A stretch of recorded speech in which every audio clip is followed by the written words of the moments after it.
Hey motivators, today we're going to go through understanding fats and proteins. As you can see, this is a part of a class that I'm also taking, but I thought you guys could definitely benefit from some of this new knowledge, right?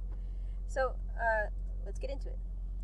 Today's topics, we're going to be talking about what are good and bad fats, why you should choose good fats, what is the health and disease connection between the two, and what's the importance of protein. Nutrition is the only remedy that can bring full recovery and can be used with any treatment. Remember, food is our best medicine. This is something that I looked up and saw, and I really identified with this. I do think that with food, you can treat a lot of bad feelings, not just mentally and emotionally, but physically for sure. So this is a quote by Bernard Jensen, and he's one of the pioneers in holistic medicine. I'm Lenora, and I'm one of the co-founders of MotoMe, and like most of you know, we're a personal development resource for truckers. We help them elevate their life, and by focusing on 5 specific areas of life: financial, spiritual, health and wellness, relationships, and building knowledge. It's our passion, and most of you have seen that, to just help truckers break that trucker stereotype and help truck drivers become their best self while on the road. So let's just jump into what we're going to talk about today. So, good and bad fats, what are they? I think we should go into why fat is useful. So 80 to 90% of energy comes of energy during rest and muscular movement comes from fat. The fat protects the organs and provides padding and cushion. So like if you get punched in the gut or you hit yourself with a door, like I've done multiple times, protects your abdominal region. So there's the fat layer under the skin. It also helps insulate against extreme temperatures. So when it's cold out there in Wyoming, windy in Nebraska, that's what's helping you stay nice and toasty. The fat is also used to help carry essential nutrients like fatty acids, essential fatty acids, and fat-soluble vitamins. So let's get into the type of fats that there are: monosaturated fats, saturated fats, polyunsaturated fats, and trans fats. All right. So the good fats, right? Monounsaturated and polyunsaturated fats. Think of fish, nuts, seeds, olive oil, sesame oil, avocados, even peanut butter. So the difference between the two chemically is monounsaturated, they have one unsaturated carbon bond, and polyunsaturated fats have more than one. A good visual indicator when you're out there on the road to see what kind of fats they are is that at room temperature, these good fats are liquid.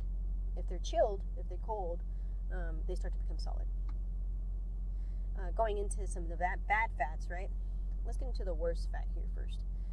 So trans fats, I would consider more than bad, but they're bad fats, and they're primarily in processed food. So everything you see in the Flying J, like the pizza and the cakes, all the fried foods, those are all bad fats, trans fats. So one thing I found interesting is that there's 2 kinds of fats: naturally occurring and artificial. So naturally, it occurs in animals and in their guts. But artificially, what we normally see is the stuff that's being fried in this oil, right? If they add hydrogen to vegetable oil, and you get this new trans fat. So it's also known as, if you read different nutrition labels, so this is what you should look out for: partially hydrogenated oils. Partially hydrogenated oils. So think about that. Look at that in the food labels and whatnot, because food labels can have 0 trans fat, but if they have 0.5% less regulated by the FDA and stuff. So just look at partially hydrogenated oils, and if they have that on there, it has trans fat. So fast foods use this type of oil because, well, it's cheap, right? All businesses are trying to save money, and that's one way that the restaurant businesses save money. They can reuse this oil multiple times. Let's go into what I think are or what's called bad fat, but from what I was been learning, it's more like kind of bad fat. It's good in small moderation. All fat is in good small in moderation, but with saturated fats, I would say it's kind of bad because you don't want to eat too much of it. So they're not as damaging as trans fats. So foods like red meat, lamb, poultry, milk, cheese, and what I thought was a complete shocker was coconut oil, right? Those are all considered some saturated fats. So the American Heart Association recommends that your diet should include 5 to 6% of the calories from saturated fat. So like when you eat beef and things like that, those are about 5 to 6% of your daily calorie intake. So that looks like about 13 grams a day for a 2,000 calorie diet. So there are saturated with hydrogen molecules, okay?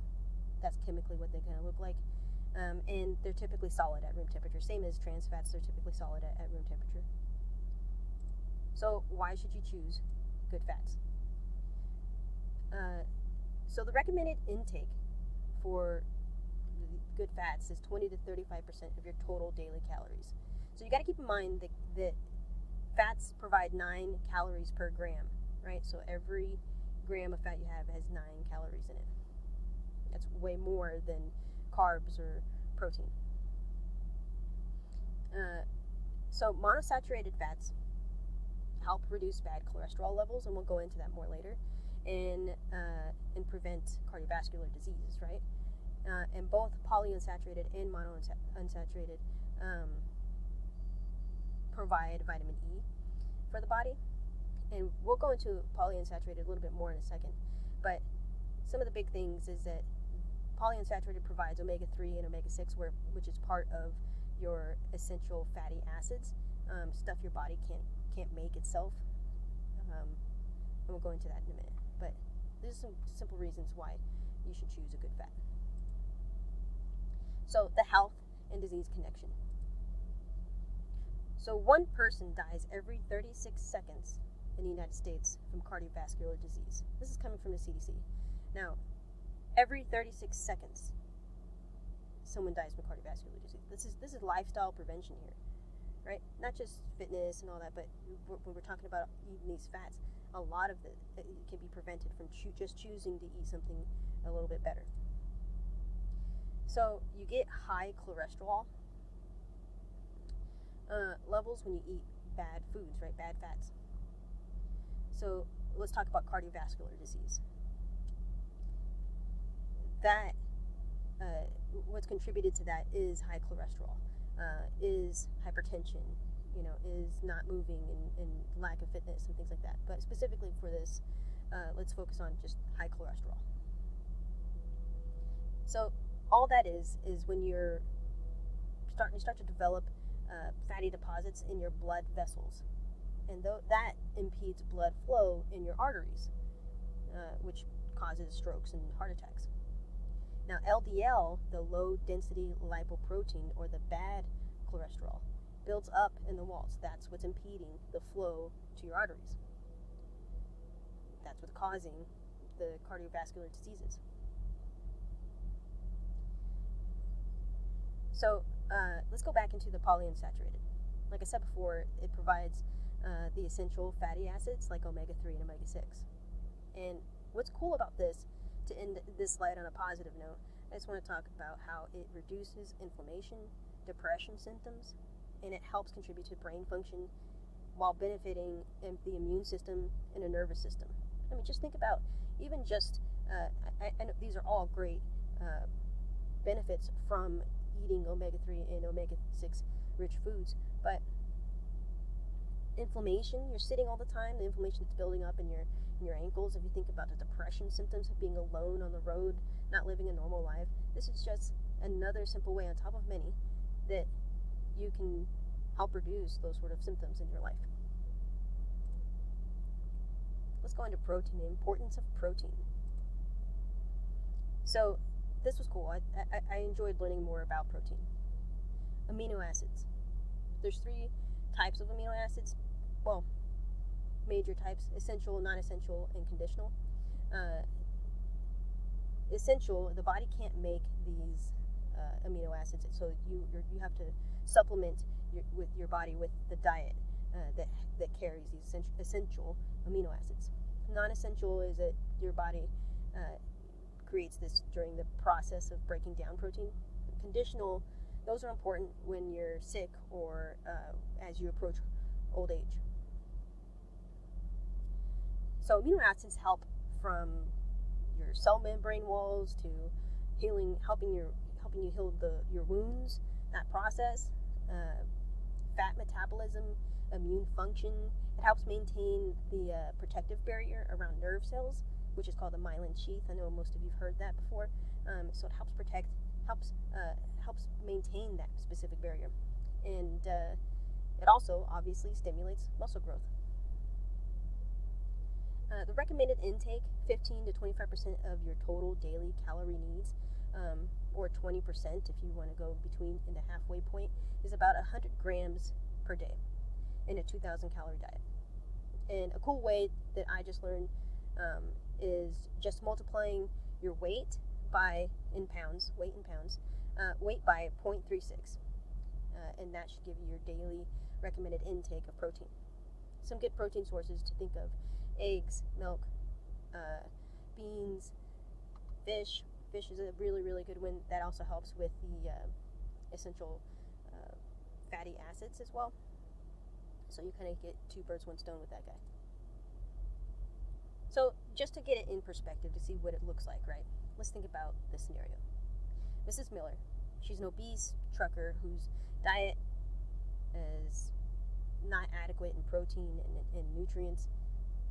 Her diet mainly consists of heavily processed foods and excessive amounts of saturated trans fats, which we all see it's easy to grab in all these different truck stops. I'd recommend that Mrs. Miller would cut down her saturated fats, such as eating a lot of those heavy steaks or chicken fried steaks at the truck stops, or even the fried chicken or the big breakfast sandwiches and all that stuff that you can easily grab. I'd recommend she cuts down on a lot of the saturated and try to eliminate the trans fats. I know it's hard out here, but try to really consider doing your best to eliminate the trans fats. I'd also recommend that she increases her consumption of healthier fats. That she really think of flax seeds, avocados. I know avocados are hard to grab, but if you can stop and grab one at a Walmart. If she could eat some nuts, maybe some legumes, some different beans. And for protein, I think that she should some 3 easy options that she can grab at truck stops or at a quick grocery stop at Walmart is like a chicken, getting a chicken option in a salad from Subway, getting frozen fish fillets from Walmart. I've been able to air fry that in my truck, and they taste great.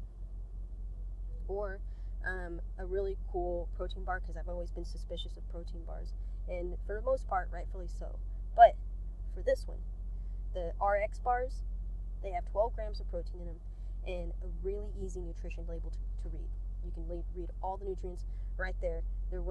It's a little bit pricier, but I think that your health is definitely worth it. And if you can get snack on that for a little bit while you're driving, then it tastes really good. So those options, all these different options, will provide her with the nutrients that Mrs. Miller needs, but it also won't contradict with the fat recommendations that we want her to cut down and increase on, right? So again, you can find this stuff like Love's, Walmart. Love's has also really good options for they have like those veggie cups and the naked juices and things like that. Naked juice has a lot of sugar and whatnot, but it's about taking those simple steps, right? So let's think about some key points here that we went over. All-cause mortality. Let's get that out of the way. It's bad. It's overconsumption of bad fats, and it'll cause cardiovascular disease. Over time, it's a silent killer, right? You're slowly killing yourself with this bad food. let alone the sedentary lifestyle that we have. So coupling those two together is all-cause mortality. You're just slowly killing yourself. I know that sounds really grim, but I mean, just everything that I've been studying, that's just the facts. So, good fats. Consume more nuts, more seeds. If you're gonna use a little bit of oil in your Instapots or your air fryers, use extra virgin olive oil. Healthy proteins. Try to eat some eggs that have boiled eggs in the truck stop. Eat some of the fish. And if you're going to eat those meats, try to get the lean meats. This doesn't include the type of veggies and fruits you need to have. That's a whole other topic. So, the journey. Remember, it takes time to change. You didn't get to an unhealthy point instantly. It took time. And to get healthy, it's going to take time. To reduce the causes of the bad fats, it's going to take time. It's not that it's hard, it's not that it's bad, it just takes time. So stay committed to yourself, to your own goals. I really believe in you guys. I'm taking these steps too. It's not easy, but it's a desire. It's something that I want. You can always find support. We're here for you. You can always message us. And there's always different groups out there you can be a part of. Thank you for listening. Here's some resources if you're interested in where I got some of this information from. Stay safe out there. Stay motivated.